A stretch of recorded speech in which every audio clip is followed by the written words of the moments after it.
Quel était votre objectif en acceptant de diriger l'AES pour cette première année? Donc avant de répondre à cette question, je voudrais d'abord revenir sur les motivations de la création de la Confédération. C'est lorsque certains pays africains ont décidé d'agresser le pays frère du Niger, et c'est en ce moment que nous avons décidé d'apporter notre soutien de fraternité et surtout militaire pour vraiment défendre l'intégrité et la souveraineté du pays frère du Niger. Il faut le reconnaître que cette menace d'agression était réelle, parce que l'un des présidents même de ces pays africains qui avait décidé d'agresser le Niger m'avait appelé pour nous dissuader de ne pas s'interférer dans cette situation. Et en son temps, il m'a demandé si toutefois on était au sérieux. Et je lui ai répondu, si nous ne sommes pas au sérieux et tenter d'agresser le Niger, et vous allez voir la suite. Donc, après une heure de discussion, le président en question avait vraiment été sûr et il disait qu'il était le seul rempart pour pouvoir voir une éventuelle négociation. Mais il disait que la décision d'agresser le Niger était déjà validée.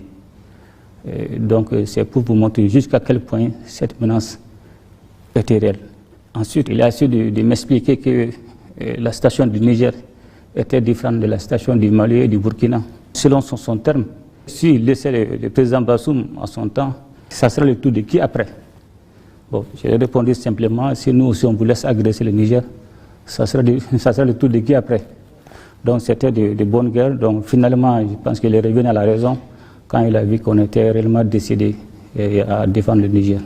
Donc c'est pour vous dire que cette menace était réelle et pour vraiment formaliser notre union, donner un caractère juridique légitime à notre union pour défendre le Niger, nous avons décidé et signé à l'unanimité et de façon simultanée la charte de Liptako-Gourma pour instituer l'Alliance des États du Sahel.